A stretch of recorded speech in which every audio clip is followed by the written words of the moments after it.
Saudações investidores, bem-vindos a Investidor Moderno. Eu sou Pablo Granier, trader especialista em criptoativos. Agora o Bitcoin cotado a 11.606 dólares. E hoje meu objetivo será fazer uma atualização técnica e de sentimento um pouco mais rápida do preço. Por isso, eu vou começar aqui do 1 hora, fazendo uma análise técnica na BitMEX e mostrando pontos importantes que o Bitcoin precisa se manter acima e também pontos que ele precisa romper para retomar a alta, ok? Lembrando, se você quer uma análise um pouco mais completa, eu recomendo você ver o vídeo de ontem, que a gente começa de tempos gráficos maiores.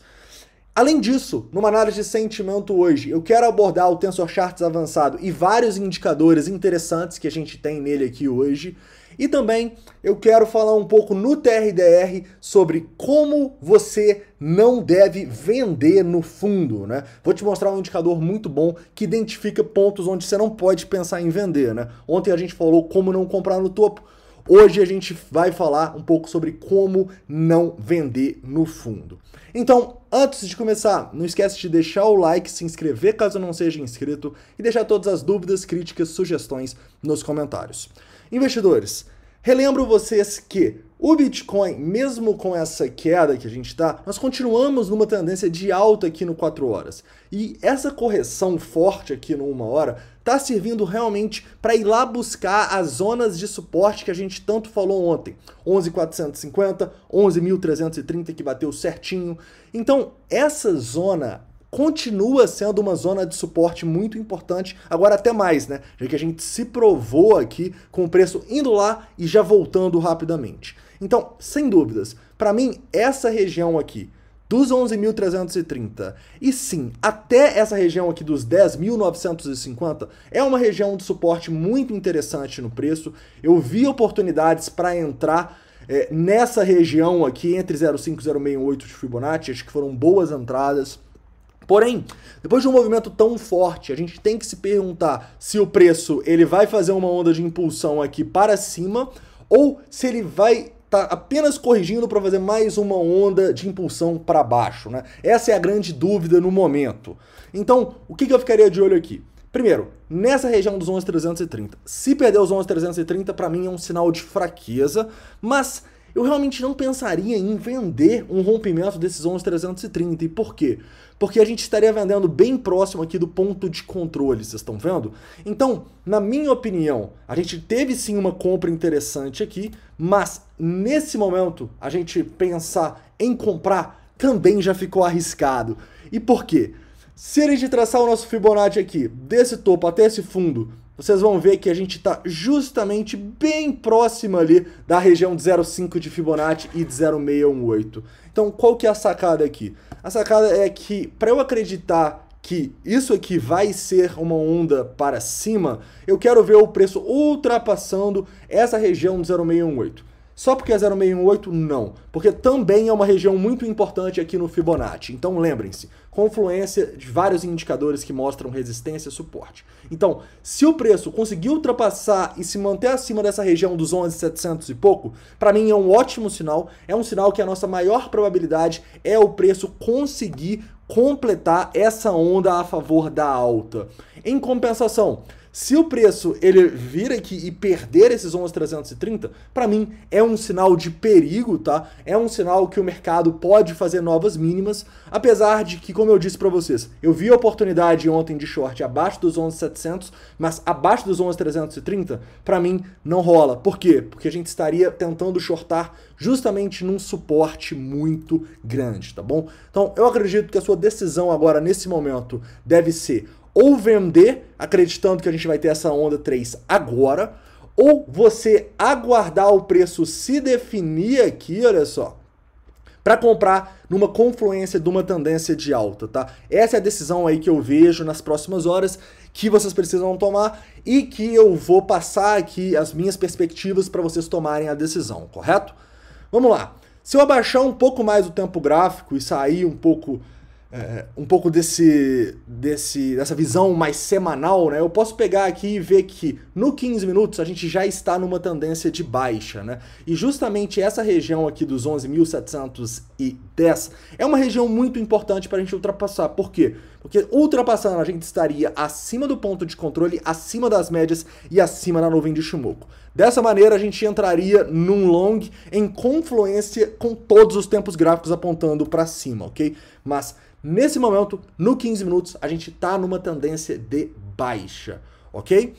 E assim, sem uma análise de sentimento, fica muito difícil da gente tentar adivinhar para onde que o mercado vai, correto? Então por isso que a análise de sentimento ajuda a gente, porque a gente consegue enxergar onde as baleias querem mandar o mercado, o que as sardinhas estão fazendo também, para a gente apostar com as baleias e contra as sardinhas. Então vamos para a nossa análise de sentimento. Falando um pouquinho aqui agora do Tensor Charts avançado, eu tenho algumas constatações importantes.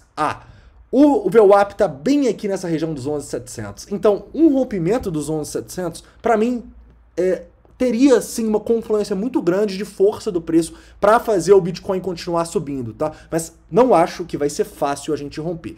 Não só por causa do Fibonacci, do VPVR, do VWAP, mas também porque a gente começa a enxergar aqui que muitas instituições não estão deixando o preço subir. Vocês estão vendo aqui que tem várias ordens de 4 milhões entre esses 11.620 aqui até os 11.710. Ou seja, é uma confluência de resistência muito grande, tá? E realmente, se o preço conseguir ultrapassar essa zona, ele tem tudo para continuar subindo, né? O que pesa a favor aqui do Bitcoin? Que, sem dúvidas, a gente teve uma possível acumulação nessas zonas que a gente foi ali dos 11.450 até os 11.330. Vocês estão vendo que muitas dessas ordens aqui, algumas foram retiradas antes, né? Mas muitas foram executadas. Então, realmente, a gente teve uma acumulação forte aqui. Se essa acumulação vai dar força para o preço conseguir romper os 11.700, nós ainda não sabemos. Mas, por ser uma confluência muito grande de resistências, eu não pensaria em entrar em long enquanto a gente não ultrapassar essa zona, tá? Algo bem parecido quando a gente estava aqui em 11.200, né?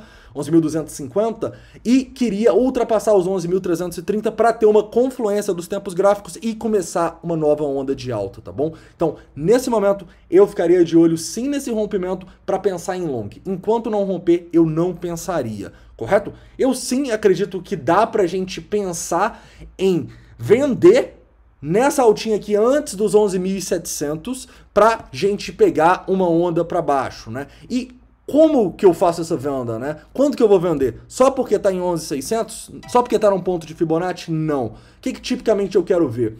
Eu quero ver liquidação, queda no Open Interest e muitas pessoas comprando. Eu ainda não vejo isso, né? Apesar de enxergar que sim, a gente tá tendo uma queda progressiva aqui, uma queda bem constante do Open Interest nessa subidinha, mas o ideal é sempre a gente ver um grande movimento com muitas pessoas comprando, muitas pessoas sendo liquidadas e estopadas. A partir daí, eu tenho maior confiança para fazer uma operação apostando na queda, ok? Então, nesse momento aqui, eu acredito que a gente ainda não tem gatilho, tá? Se eu vier aqui, por exemplo, no CoinFarm, vocês vão poder enxergar aqui que a gente ainda não teve muita compra no topo, né? Se eu pegar aqui na BitMEX, vocês podem enxergar que a maior compra que a gente teve aí nas últimas horas, olha só, nem foi compra, foi venda, né? Olha só, nas últimas 2 horas a gente não teve muita compra. Então, para eu pensar em shortar esse movimento antes dos 11.700, o que eu quero ver? Eu quero ver muita gente comprando a mercado aqui, ao mesmo tempo que eu quero ver muita gente sendo estopada e liquidada, ok? Sem contar, é claro, que você também pode utilizar o Price Action aí para te auxiliar na tomada de decisão. Eu uso muito 5 minutos, ok? Não é só porque estão comprando que o preço vai reverter. A gente precisa enxergar no mercado um sinal de fraqueza. A gente ainda não enxerga aqui, ok? Então, o que eu tô de olho nesse momento? Para um sinal de fraqueza aqui para shortar, ou para um rompimento dos 11.700 para ter uma confluência da alta em todos os tempos gráficos e aí apostar na alta. Correto, investidores? Por fim, gostaria de falar um pouquinho aqui com vocês do TRDR, né? Em especial do Long Short Ratio. Por quê? Porque eu quero mostrar para vocês a diferença do que aconteceu nesse fundo que a gente deixou ali lá em 11.500 e do fundo que foi lá em 11.330, né? E por que um deles era um rompimento confirmado e tinha uma grande probabilidade de não ser o fundo, e por que o outro era Maior probabilidade de ser um rompimento falso e grande probabilidade de realmente ser um fundo. Vamos lá. Quando a gente tem essa queda aqui, eu quero que vocês reparem o que acontece no long short ratio. Vocês conseguem ver que nessa queda o long short ratio aumenta? O que isso quer dizer? Quer dizer que num rompimento para baixo, muitas pessoas apostam em long. Se muitas sardinhas, muitas pessoas apostam em long num rompimento para baixo, a maior probabilidade é que esse rompimento aconteça. Para quê? Para estopar e liquidar essas pessoas que erraram. Só que, se o preço começa a cair e ao invés de a gente ver mais pessoas entrando em long, a gente começa a enxergar mais pessoas entrando em short, igual o que a gente tem aqui nesse fundo, olha só, mais pessoas entrando em short, o que isso quer dizer? Isso quer dizer que se tem mais gente apostando que o mercado vai cair, ele tende a formar um fundo e subir.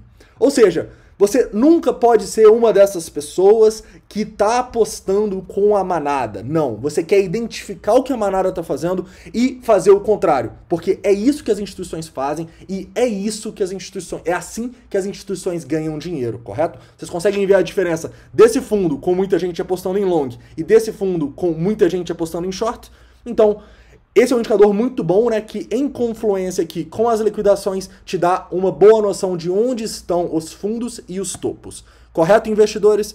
Caras, então é isso, tá? Espero que vocês tenham gostado dessa análise. Fiquem atentos aí para possíveis gatilhos que a gente tem aqui no preço. A gente acabou de ter muita compra, né? Mas a gente precisa ver o price action aqui, um candle feio, um candle de reversão, porque a partir daí a gente pode sim ter um short interessante abaixo dos 11.700, tá bom? Se eu fosse fazer um short aqui, se me der tudo que eu preciso, onde eu colocaria meu stop, né? Eu, sem dúvidas, não estenderia ele muito além dessa região aqui dos 11.750, tá bom? Porque se ultrapassar dos 11.700, já é um sinal que vai continuar subindo. Mas vocês podem ver que essa região dos 11.750 também é uma região de resistência muito grande, tá? E é uma região onde eu não estenderia muito mais o meu stop. Beleza, investidores? Então é isso, tá? Espero que vocês tenham gostado dessa análise. Não esquece de deixar o like aí, se inscrever caso não seja inscrito e deixar todas as dúvidas, críticas, sugestões nos comentários. Até a próxima. Um forte abraço.